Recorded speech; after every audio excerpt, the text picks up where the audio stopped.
Hello बच्चों। तो आज हम शुरू कर रहे हैं न्यूटन का third law of motion.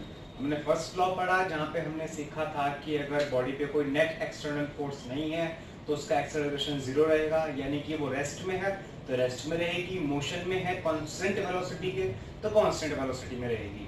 Second law of motion पढ़ा जहाँ हमने देखा था कि जो net force applied on the body होता है वो उसका प्रोडक्ट होता है बॉडी के मास का और एक्सेलरेशन का। अब हम पढ़ेंगे न्यूटन का तीसरा law, Newton third law of motion. क्या कहता है?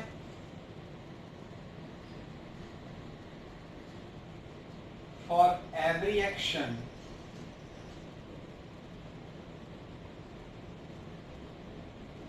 देयर विल बी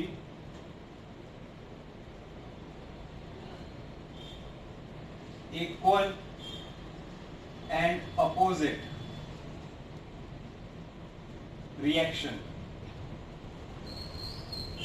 किसी को थप्पड़ मारो पलट के थप्पड़ मारेगा आप लोगों को। किसी को आप थप्पड़ मारोगे, किसी को धक्का दोगे तो पलट के क्या बोलेगा? भाई क्यों धक्का दिया? वो भी धक्का मारेगा, वो भी रिएक्ट करेगा। रिएक्ट करना, आपने किसी के ऊपर एक्ट करा, वो रिएक्ट करता है जब आपके ऊपर। ये न्यूटन का थर्ड लॉ है फिजिक्स में। यानी कि अगर दो बॉडी वन बॉडी टू, अगर दो बॉडी एक दूसरे से म्यूचुअली इंटरेक्ट कर रही हैं, अगर दो बॉडी एक दूसरे से म्यूचुअली इंटरेक्ट कर रही हैं तो जो बॉडी वन बॉडी टू पे फोर्स लगाएगी उतना ही force body two body one पे लगाएगी। Two mutually interacting bodies one and two, तो जो फोर्स ऑन वन होगा टू की वजह से वो नेगेटिव फोर्स ऑन टू होगा वन की वजह से। क्या बोला मैंने? इक्वल एंड अपोजिट, क्योंकि ये इस डायरेक्शन में लगाएगी तो ये इस डायरेक्शन में लगाएगी तो नेगेटिव साइन आ गया। Force on one due to two is equal and opposite to force on 2 due to 1। ठीक है?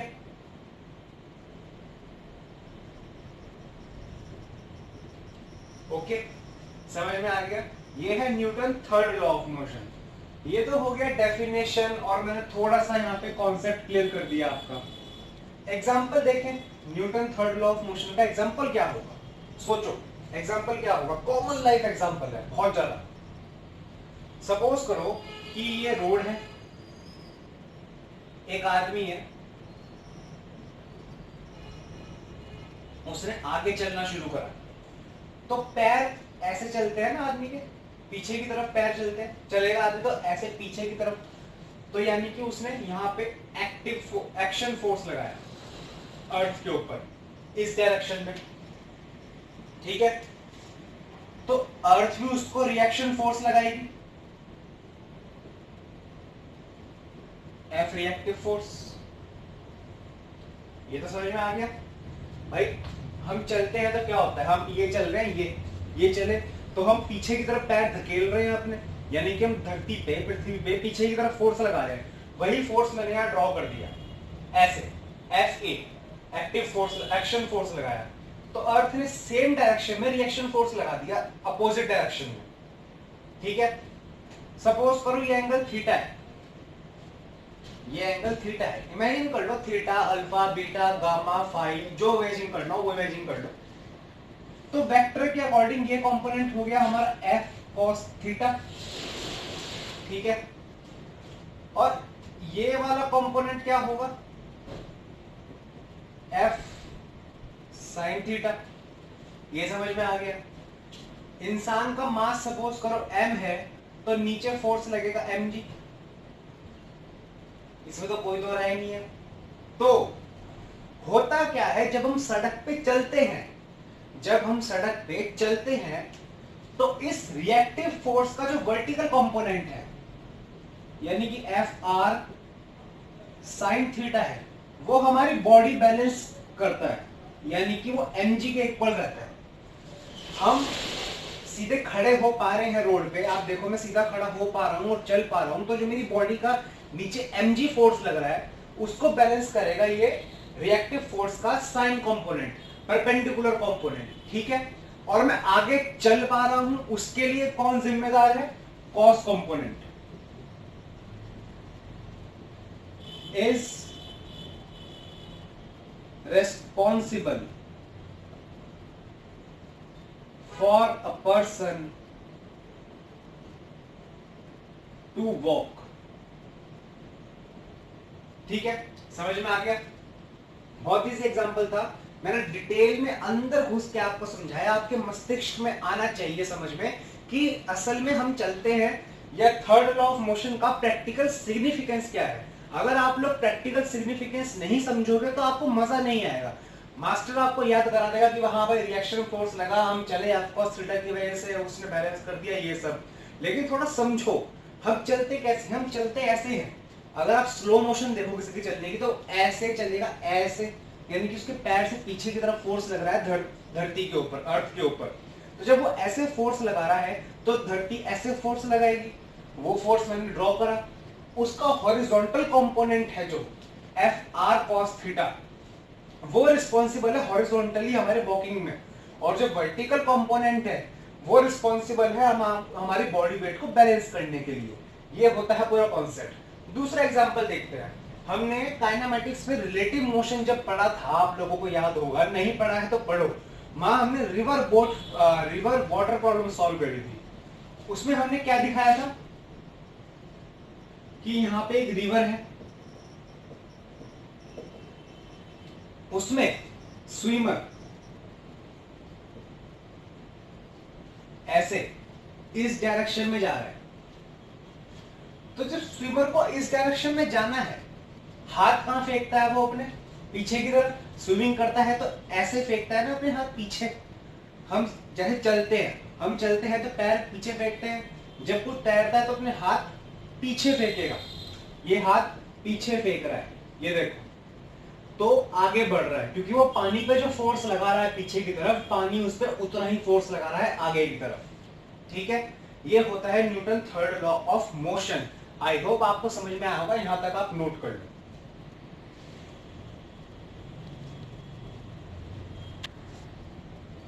अब बात आती है, एक अमेजिंग टॉपिक हम देख रहे हैं यहाँ पर। वो क्या है कि हमने न्यूटन फर्स्ट लॉ पढ़ा, सेकंड लॉ पढ़ा, थर्ड लॉ पढ़ा। अब बात ये निकल के आती है कि न्यूटन का जो सेकंड लॉ है वो रियल लॉ ऑफ मोशन है। ऐसा बोला जाता है कि ये दादा है लॉज ऑफ मोशन का, यही है जो है, ये स्वयंभू है। क्यों है ऐसा? क्योंकि डिराइव कर सकते हैं हम इससे फर्स्ट लॉ और थर्ड लॉ। हम Newton second law of motion से फर्स्ट लॉ ऑफ मोशन और थर्ड लॉ ऑफ मोशन हमेशा डिराइव कर सकते हैं। कैसे कर सकते हैं, आइए देखते हैं। हेडिंग लगा लीजिए, Newton first law from second law.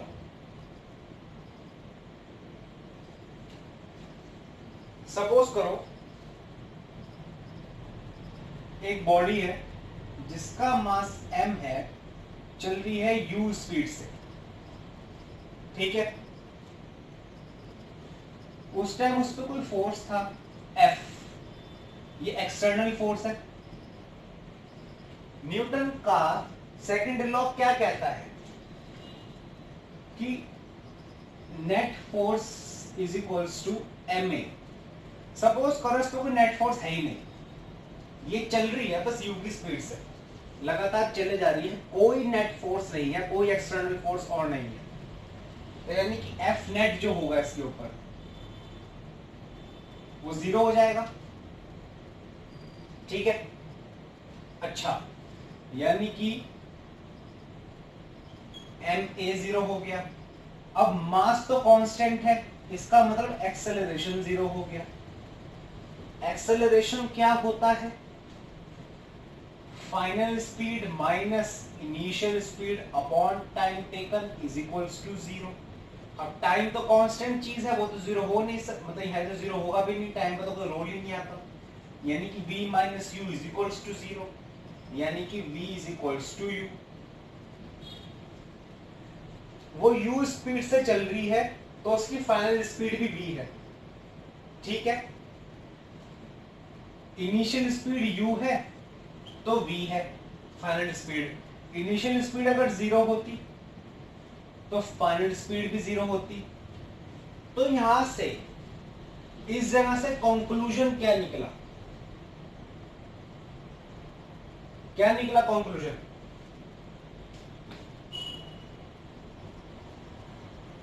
Body at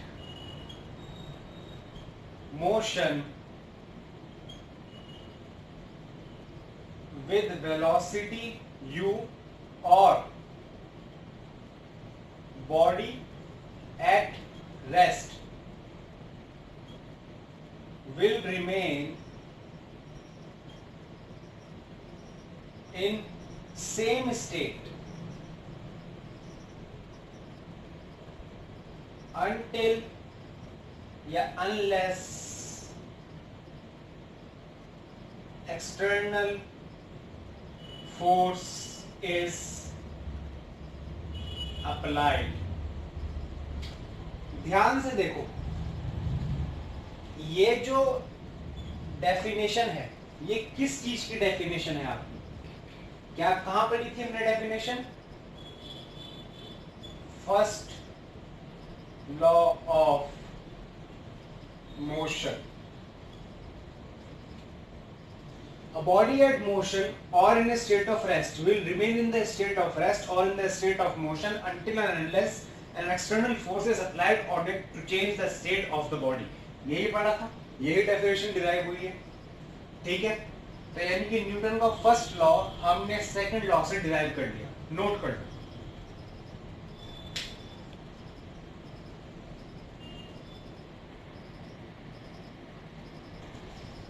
अब हम डिराइव करेंगे न्यूटन का third law of motion from second law of motion. कैसे करेंगे, ध्यान से देखो।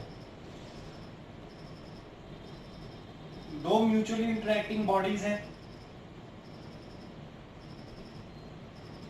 ये इस पे फोर्स लगा रही है F21, ये इस पे फोर्स लगा रही है F12। पढ़ा था ना अभी? अच्छा, F1 को मैं क्या, आप एक काम करो, ये इस पे फोर्स लगा रही है F1 नॉर्मल लिख लो, फिलहाल रिलेटिवली मत लिखो, इस चीज आसान रहेगा समझना। F1 क्या होता है? ma, या फिर न्यूटन सेकंड लॉ के अकॉर्डिंग क्या होता है? dp by dt, ठीक है। F2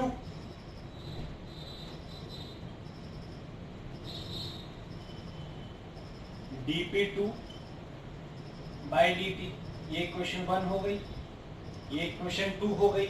यहां तक तो बहुत आसान था समझना, कुछ था ही नहीं, खेल था। हम एक काम करते हैं, हम 1 + 2 करते हैं, फिर मजा आएगा। देखो, F1 प्लस F2 क्या होगा? dp1 upon dt plus dp2 upon dt। यहाँ खाली दो ही बॉडीज है, तो दोनों बॉडीज के मोमेंटम को अगर हम ऐड कर लेंगे तो जाहिर सी बात है ये नेट एक्सटर्नल फोर्स होगा, या F नेट फोर्स होगा जो पूरे सिस्टम पे लग रहा होगा। अब F नेट तो कुछ है ही नहीं, नेट एक्सटर्नल फोर्स तो 0 है पूरे सिस्टम पे, ये तो 0 है। यानी कि जो F1 है प्लस F2 है वो है 0, यानी जो F1 है वो माइनस ऑफ F2 है। तो कंक्लूजन क्या निकला इसका?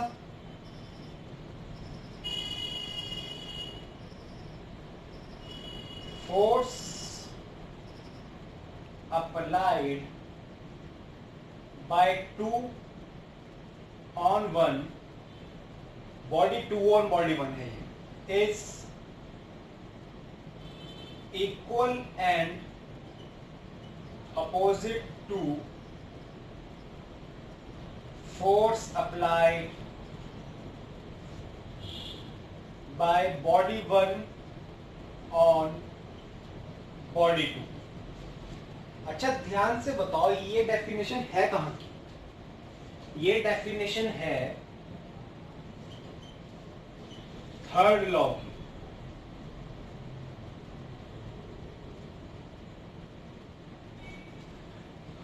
Force applied by body 1 on body 2 is equal and opposite to force applied by body 2 on body 1, mutual interacting bodies में। तो क्या होगा? ये Newton third law of motion है, यानी कि थर्ड लॉ ऑफ मोशन भी न्यूटन के सेकंड लॉ ऑफ मोशन से डिराइव कर दिया। नोट कर लो आप।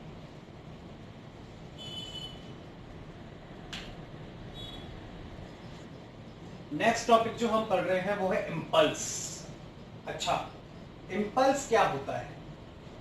नाम से पता लग रहा होगा इम्पल्स क्या होता है। इम्पल्स मतलब थोड़ा झटका, एक तरह से बोलते हैं जिसको, शॉक वेव, इम्पल्स पैदा करना किसी चीज में, यही होता है इम्पल्स।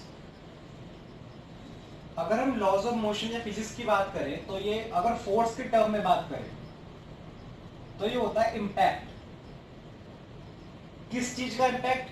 जो फोर्स लगाया बॉडी के ऊपर, मतलब फोर्स ने जो अपना इम्पैक्ट करा बॉडी में एक पर्टिकुलर टाइम पीरियड में, वो होता है इम्पल्स, इम्पैक्ट ऑफ फोर्स। अच्छा, इम्पैक्ट ऑफ फोर्स मतलब बताते हैं, एग्जांपल देके समझाएंगे। होता क्या है? ये प्रोडक्ट होता है ऑफ एवरेज फोर्स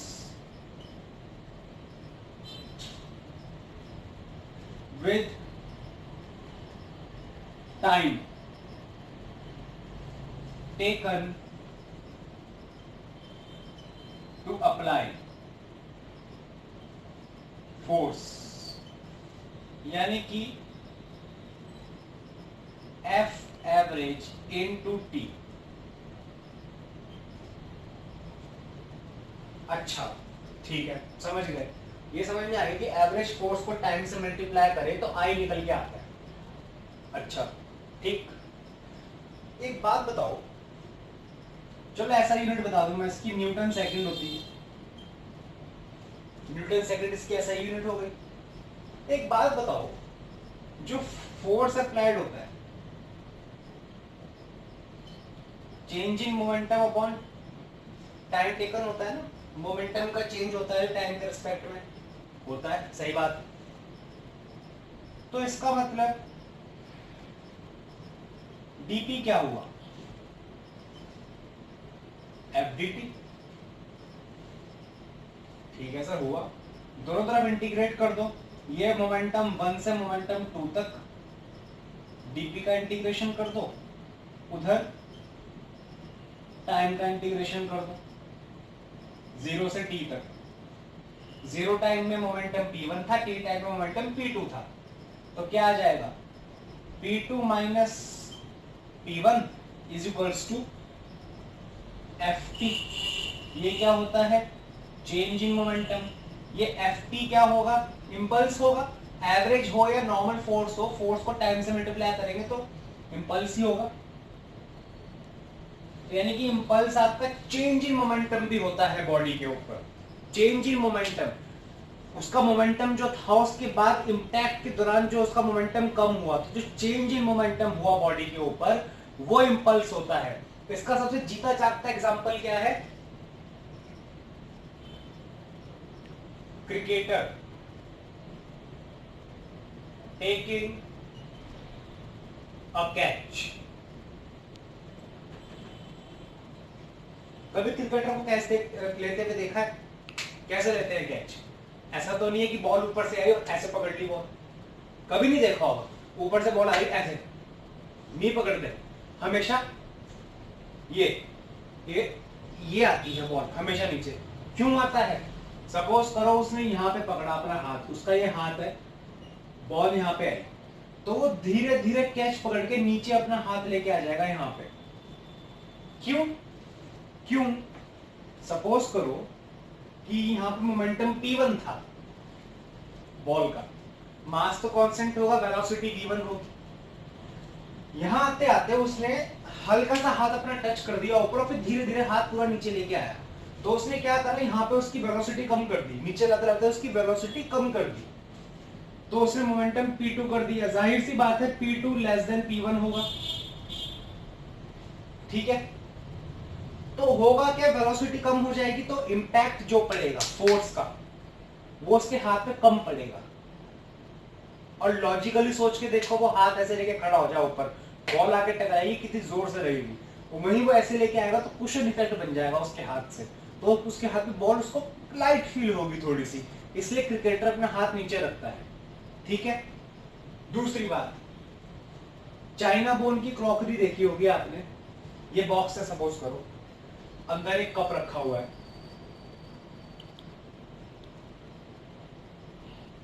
एक कप है अंदर, तो यहां पे आपने देखा होगा बहुत सारा भूसा टाइप भरा होता है या थर्माकोल लगा होता है,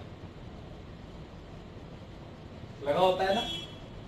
वो इसलिए लगा होता है क्योंकि बाय चांस कोई गाड़ी में रख के ले जा रहा हूं, बाइक पे रख के ले जा रहा हूं, या कहीं से ट्रांसफर किए जा रहे हो ट्रेन में रख के, तो झटके अगर लगे, सपोज करो वो ऐसे ऐसे हिले, इधर भी और इधर भी, तो ये उसका शॉक एब्जॉर्ब कर ले। क्यों? अगर वो इधर हिलना शुरू हुआ और इस दीवार पे लगने की उसकी नौबत आई, तो ये जो भूस का ढेर है या थर्माकोल का ढेर है, उसकी वेलोसिटी जो टकराने वाली थी उसका मोमेंटम चेंज कर देगा, उसका मोमेंटम कम कर देगा, वेलोसिटी कम कर देगा। उससे क्या होगा, इसकी जो वॉल्स हैं उस पर फोर्स का इंपैक्ट कम लगेगा। समझ गए? यहां पे और यहां पे इंपल्स का एक्शन यूज होता है। सेम केस कहां आता है? Shockers of vehicles, same case, गड्ढों का इंपैक्ट कम करने के लिए। तो ये 3 एग्जांपल है, cricketer taking a catch, china bone, glasswares और शॉकर्स ऑफ व्हीकल्स। ये तीनों एग्जांपल अपनी लैंग्वेज में अपनी कॉपी में नोट कर लेना आप लोग। मैं पूरा पूरा लिखवाऊंगा यहाँ पे, तो वीडियो फालतू में लंबी होगी, क्योंकि एग्जाम में कई बार थ्योरेटिकल क्वेश्चन इंपल्स के ऊपर आ जाता है पूछने के लिए, तो आपको उसमें तो ये पूरा पार्ट लिखना होगा। उसके बाद एक बात मैं आप लोगों को बताना भूल गया, अभी जो हमने एक्सप्रेशन डिराइव करा ना यहाँ पे करके, कि फोर्स होता है आपका dp/dt, ठीक है। यहाँ हम t को इधर ले गए थे, इंटीग्रेट करा था, तो P2 माइनस P1 हमारा इम्पल्स आ गया था, तो delta P is equals to impulse आ गया था हमारा, बताया था मैंने। तो मैं आपको बताना भूल गया था, ये वेक्टर क्वांटिटी होती है और इसका डायरेक्शन सेम होता है फोर्स का डायरेक्शन वाला। पहला नोट तो आप ये लगा लो, वेक्टर क्वांटिटी है इन डायरेक्शन ऑफ फोर्स,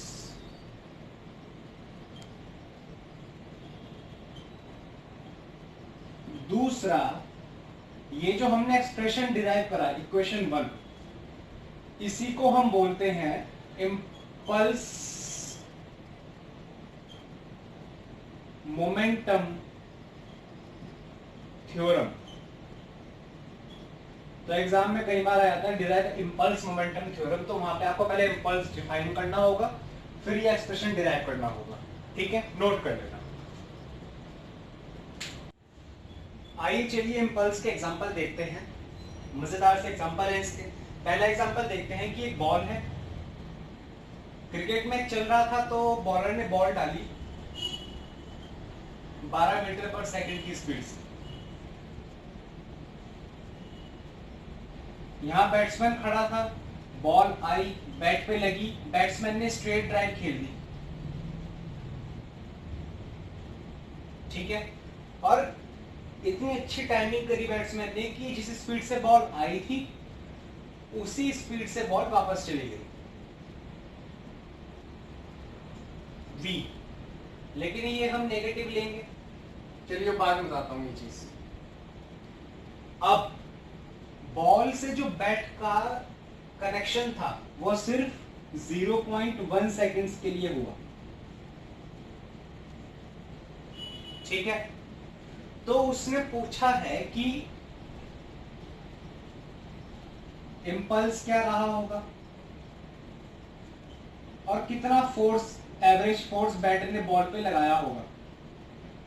अच्छा, तो हमें पता है कि इंपल्स जो है वो चेंज इन मोमेंटम होता है, ये बात तो पता है हमें।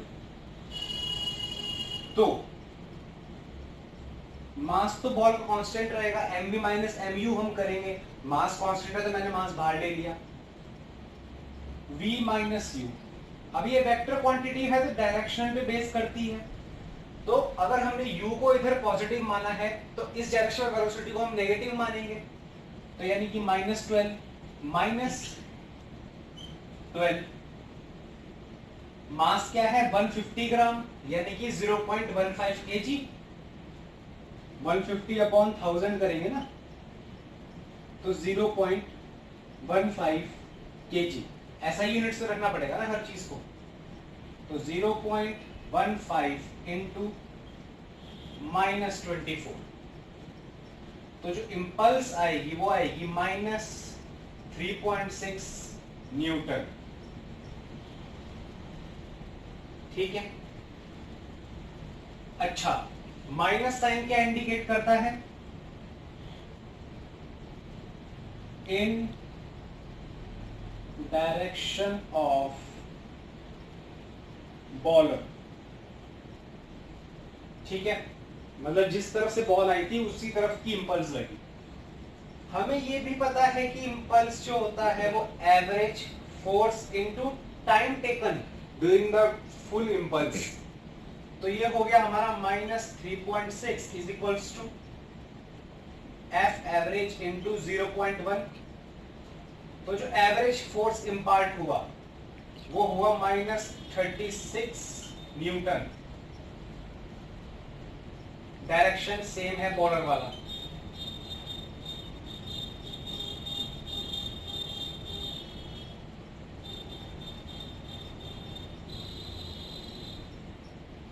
नोट कर लो।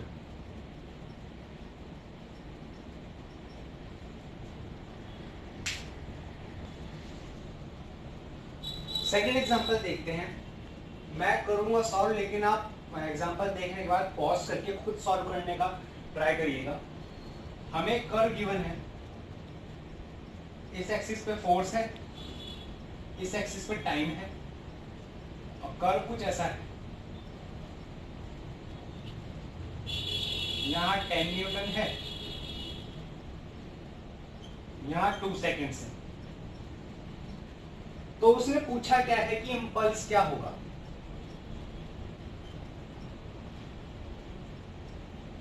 ऑप्शन दे रहा हूं मैं,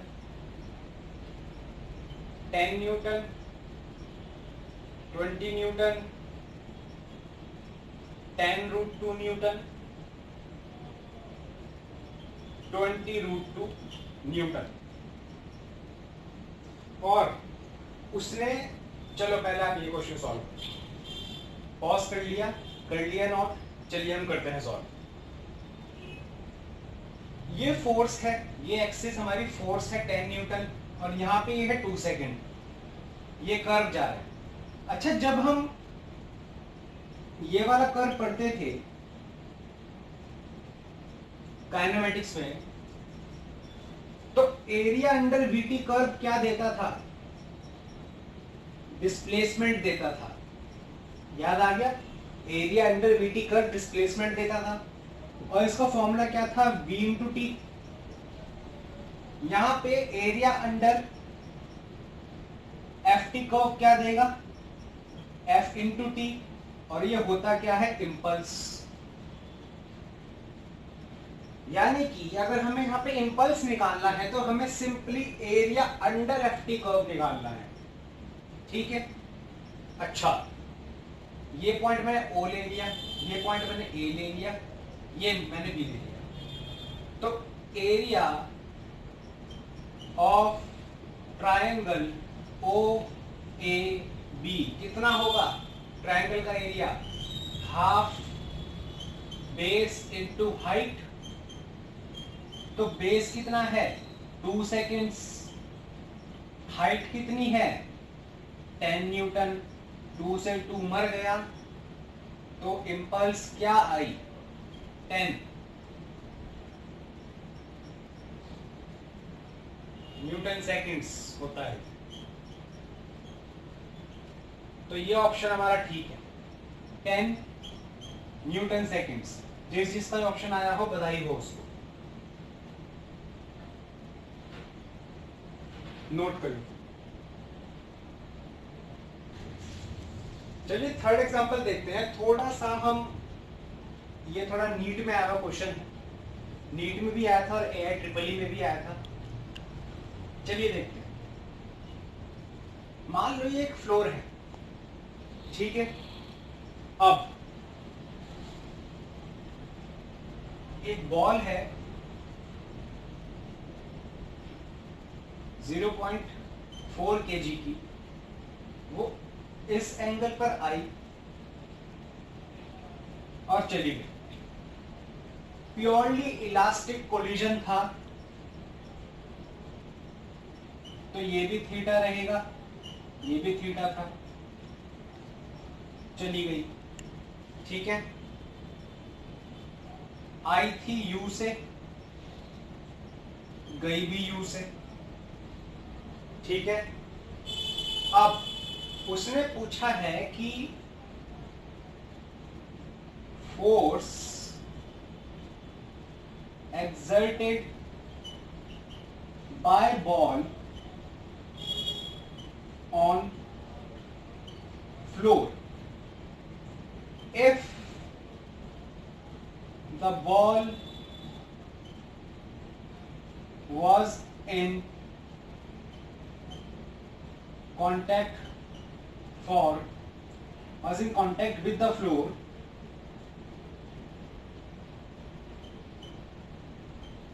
for 0.1 seconds।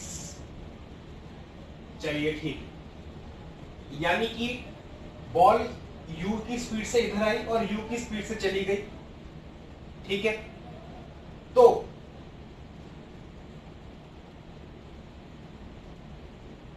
अगर मैं इस चीज को रिजॉल्व करूं तो ये कंपोनेंट u cos थीटा हो गया और ये कंपोनेंट आपका u sin थीटा हो गया आते हुए।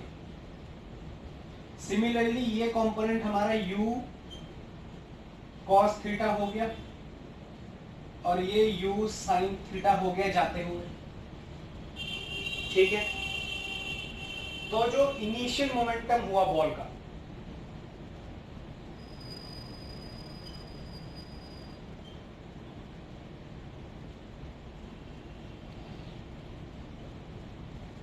वो होगा mu, तो m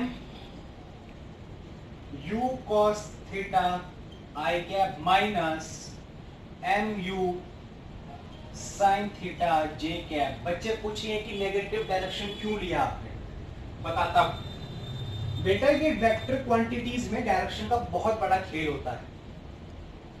ये होती है पॉजिटिव एक्स एक्सिस, ये पॉजिटिव वाई, ये नेगेटिव एक्स, ये नेगेटिव वाई। इस वेलोसिटी को ध्यान से देखो, हम इसको रिजॉल्व करेंगे जबकि इस डायरेक्शन में, तो इसका एक्स वाला आएगा, तो पॉजिटिव लिया क्योंकि पॉजिटिव डायरेक्शन में जा रहा है वो। लेकिन जो y कंपोनेंट है वो नेगेटिव y डायरेक्शन में जा रहा है, इसलिए मैंने y लिया, सॉरी माइनस लिया। तो mu cos theta i cap minus mu sin theta j cap, ये तो हो गई question 1। Final momentum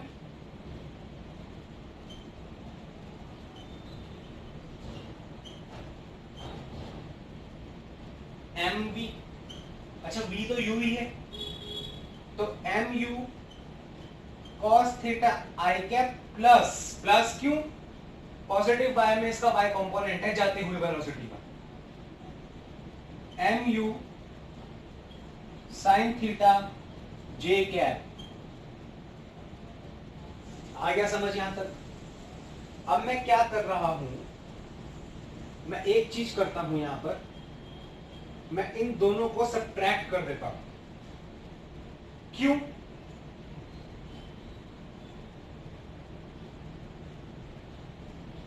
change in momentum.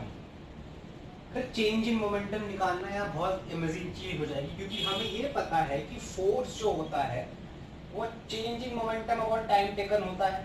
यहाँ डेल्टा टी जो है वो 0.1 सेकंड दिया हुआ ही है हमें, तो अगर मैं चेंज इन मोमेंटम निकाल लेता हूँ तो फोर्स निकालना बहुत आसान रह जाएगा मेरे लिए, इसलिए मैं यहाँ पे ये कर रहा हूँ। तो ये हो जाएगा mv माइनस mu, ठीक है। तो क्या हो जाएगा, mu cos theta plus mu sin theta minus mu cos theta plus mu sin theta, तो 2 mu sin theta j cap, यही हुआ।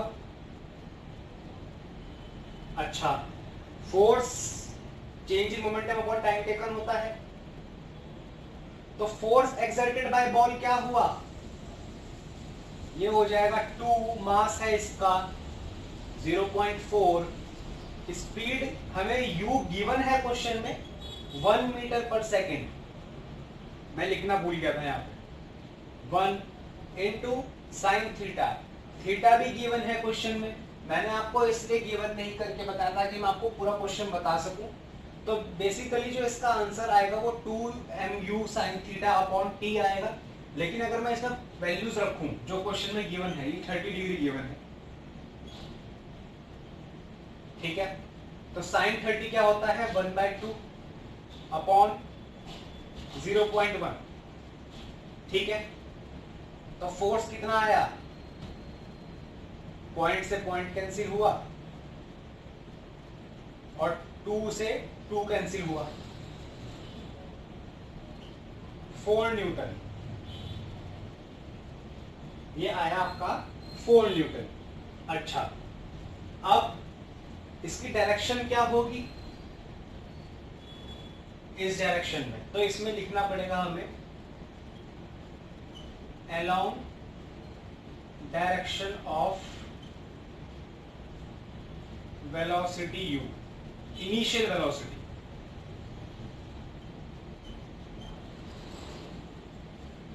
जब ये यहां पर आएगी तो फोर्स तो इस डायरेक्शन में लगेगा ना, नीचे वाली डायरेक्शन में, इनिशियल वेलोसिटी, ठीक है।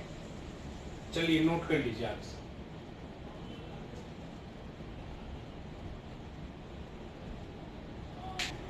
एक बात मैं आप लोगों को बताना चाहूंगा कि ये जो वेक्टर क्वांटिटीज होती हैं, जैसे फोर्स हो गया, मोमेंटम हो गया, वेलोसिटी हो गई और आपका इम्पल्स हो गया, या भी बहुत सारी हैं फिजिक्स में, इनमें डायरेक्शन देखना बहुत जरूरी हो जाता है। अभी हमारे पिछले क्वेश्चन में आंसर आया 4 न्यूटन। सपोज करिए आप किसी कंपटीशन में बैठे हैं, वहां पे 4 ऑप्शन है A B C D, 2 Newton, 3 Newton, 4 Newton, 5 Newton, आपने खटाक से आंसर मारा सी, जो सही भी है। लेकिन अगर मैं लिख दूं 2 Newton, 4 Newton, 3 Newton minus 4 Newton, तो आप कौन सा ऑप्शन चूज करेंगे? मैग्नीट्यूड तो 4 न्यूटन है, डायरेक्शन क्या होगी? डायरेक्शन कई बार क्या होता है, लॉजिकली भी हमें सोचना पड़ता है।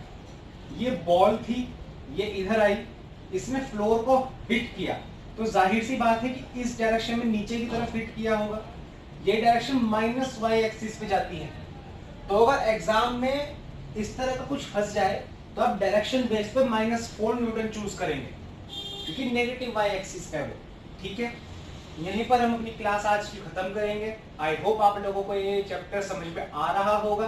प्रैक्टिस करते रहिए न्यूमेरिकल्स। मैं आपको HC वर्मा के कुछ न्यूमेरिकल्स कराऊंगा, कुछ SL अरोड़ा के कराऊंगा, कुछ DC पांडे के कराऊंगा, प्रीवियस ईयर पेपर के भी। मैं सारे न्यूमेरिकल नहीं करा था, क्योंकि YouTube वीडियो में मैं हद से 2 या 3 न्यूमेरिकल कराता हूँ हर एक टॉपिक के, लेकिन तो बाकी न्यूमेरिकल्स मैं आपको सजेस्ट करूंगा NCERT खत्म करने के बाद। अगर आपको बाकी में, मैं अगेन आपको बोलूंगा, या तो HC वर्मा ले लीजिए या DC पांडे ले लीजिए, अगर आपको हाई लेवल की न्यूमेरिकल्स सॉल्व करने बेस्ट बुक्स हैं। अगर आपको सिर्फ स्कूल लेवल पढ़ना है तो एसएल अरोड़ा के न्यूमेरिकल्स आप देख सकते हैं। ठीक है, तब तक अगले लेक्चर तक के लिए आपका धन्यवाद, टिकने के लिए मेरे साथ, मुझे सपोर्ट करने के लिए। मिलते हैं अगले लेक्चर में कंजर्वेशन ऑफ लिनियर मोमेंटम के साथ। तब तक के लिए थैंक यू।